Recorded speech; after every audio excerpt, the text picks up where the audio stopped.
Fala pessoal, sejam bem-vindos a mais um vídeo aqui do canal do Lições.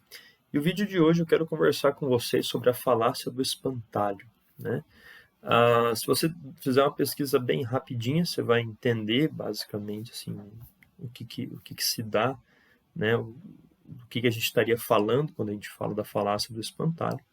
Mas, basicamente, quando a gente cria um espantalho, né? Então a gente coloca um espantalho, qualquer finalidade de um espantalho, né? Então você coloca ele lá na lavoura, na plantação, para que ele pareça um ser humano, né?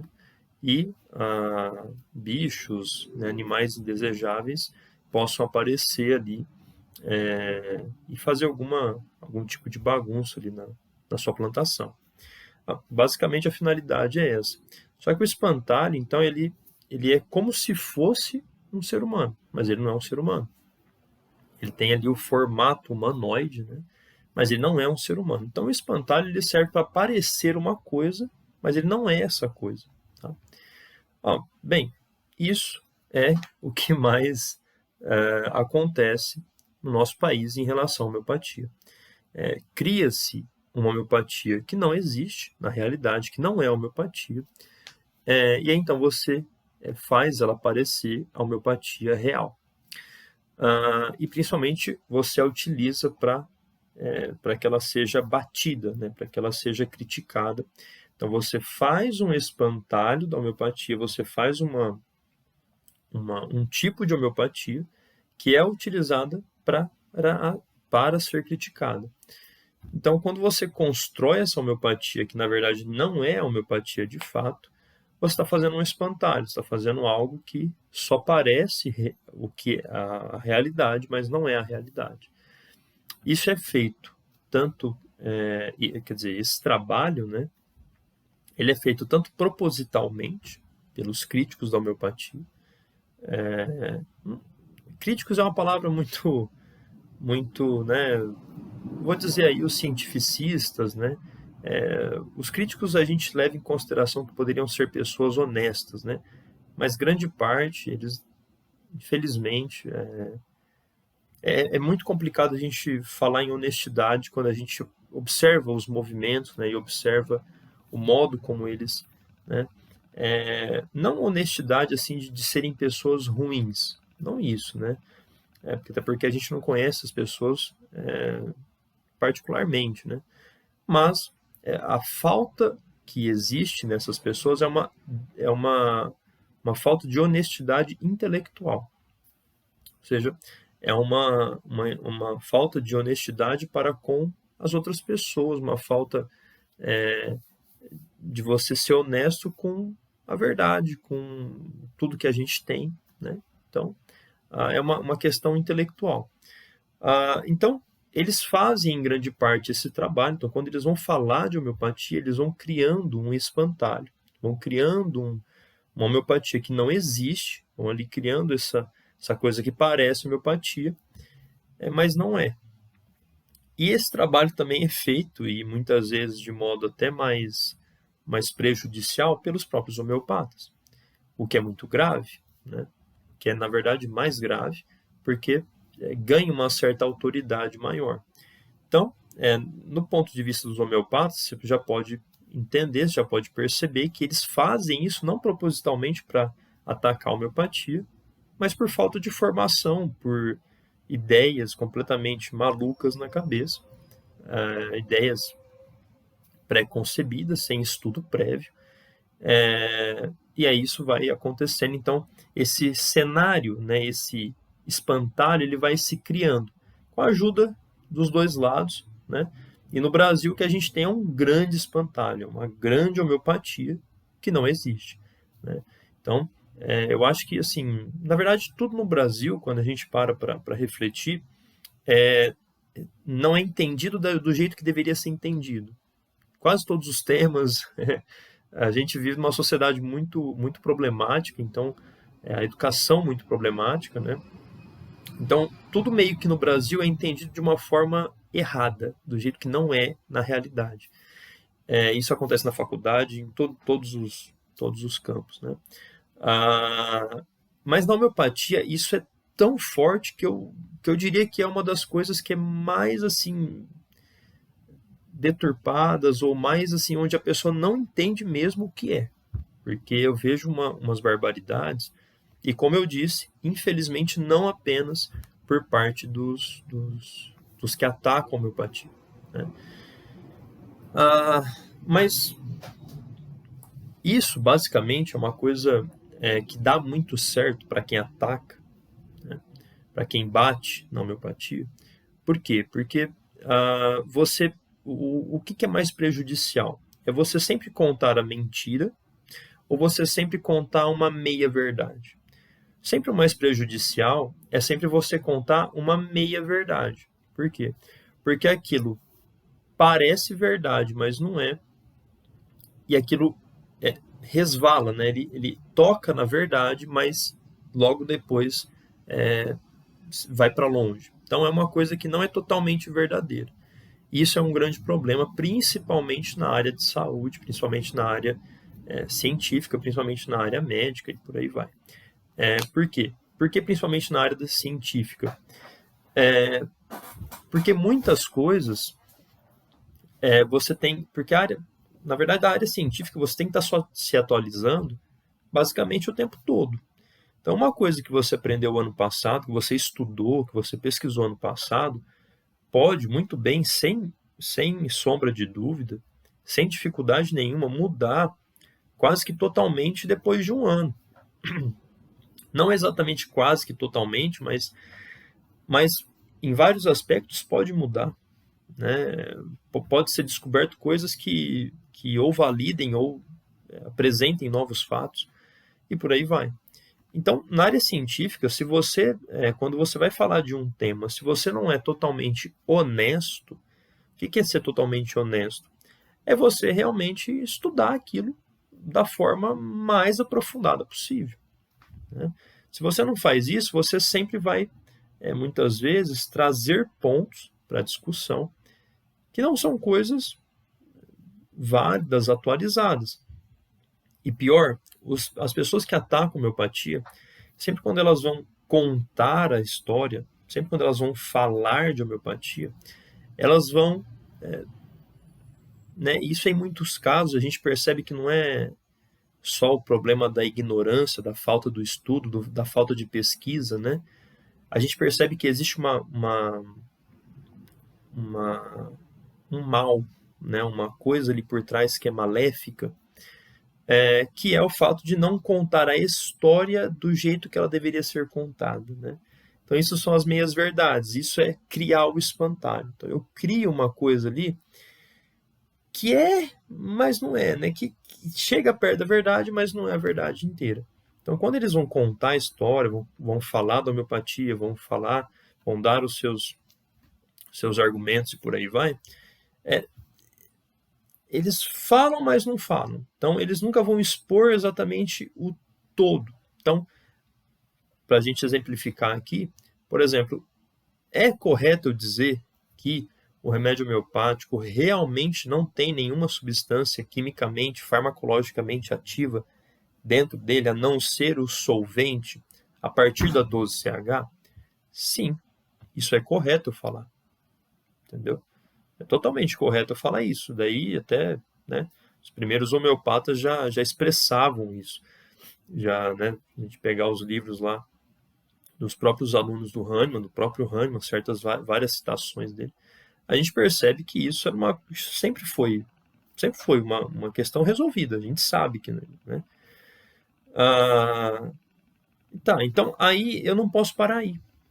E esse é o problema. Quando eu falo isso, quando a gente vê muitos vídeos aqui do YouTube ou muitos posts e por aí vai, você vê que eles param aí.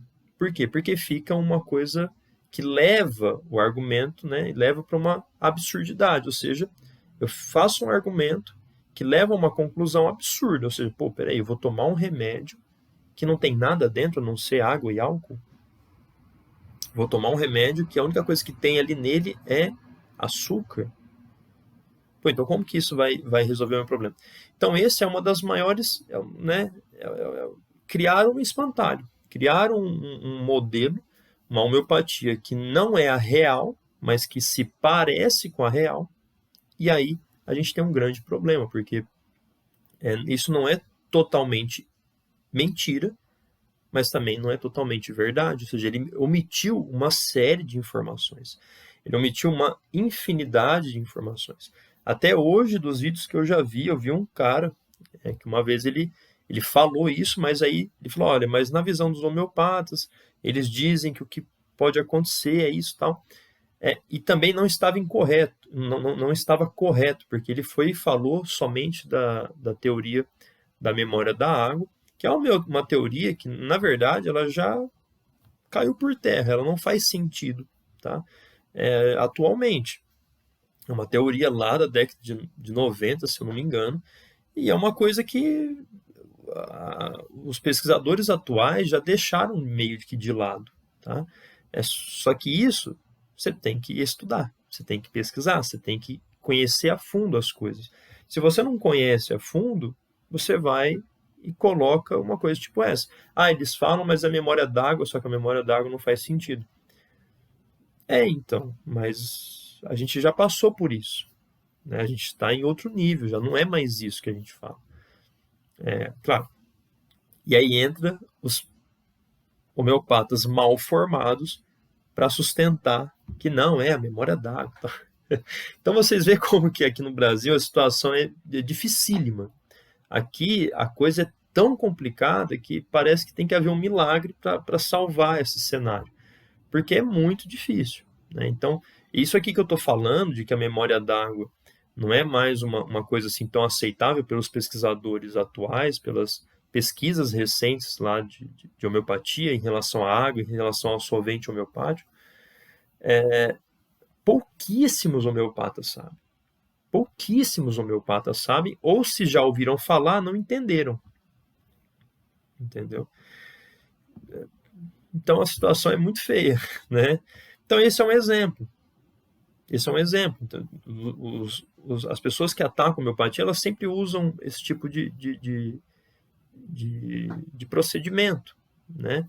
Então, elas vão lá, contam uma coisa que chega perto, mas não é a total verdade, né? Então, é assim, é óbvio que o medicamento homeopático não tem ali, após a 12CH, substância quimicamente ativa? Sim. Só que o que os homeopatas, o que os pesquisadores atuais estão falando sobre isso? O que o homeopata fala sobre isso? E aí vai ter milhares de homeopatas que vão falar besteira, vão falar maluquice, vão falar coisa absurda, vão falar absurdidades. Tem, só que você tem que ir nas pessoas que são sérias. Não adianta, isso é um outro ponto, né? Vou lá, vou fazer uma entrevista e eu chamo isso até é um trabalho também, que os atacantes, né, que as pessoas que criticam a homeopatia às vezes vão fazer. Não, eu não vou chamar uma outra pessoa também que é crítico da homeopatia, eu vou chamar um homeopata, para dar a chance dele falar. Ele chamou um homeopata meia boca, ele chamou um homeopata que não conhece a homeopatia direito. Bom, isso torna a coisa ainda mais maléfica, isso torna a coisa ainda mais o efeito adverso é muito pior. Por quê? Porque aí é um homeopata, ou seja, uma pessoa que, em tese, tem uma autoridade para falar daquele tema. Então, olha, eu convidei um homeopata, mas olha, ele falou isso. Então, aí que está o problema.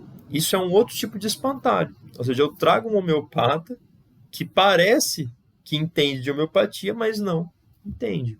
Que não tem uma formação sólida, que nunca estudou direito, que nunca se formou da maneira adequada, que não tem acesso às atualizações da área de pesquisa homeopática. Então aí fica muito complicado, porque você trouxe um espantalho real, né? A pessoa ela é um espantalho, né? Então é muito difícil, né? Muito difícil. O que a gente tem no Brasil é um cenário complicadíssimo, né? Então, por exemplo, mesmo ontem estava vendo um vídeo de uns críticos lá, de umas pessoas que estavam atacando a homeopatia, uma live, né?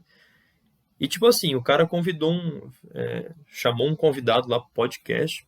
Eu não sei o que o cara era, tanto faz também. O importante é ele saber ou não saber. E ali nos primeiros minutos, tipo, acho que nos 11 minutos do vídeo, o cara tava apresentando a homeopatia, tá? Ele tava iniciando a fala dele, o convidado. Ele também era um crítico, né? Uma pessoa que estava atacando ali a homeopatia. E nos 11 minutos ele pegou e falou assim, não, porque o pessoal a homeopatia, ela diz que quanto mais diluído, mais forte o medicamento homeopático, mais forte o princípio ativo.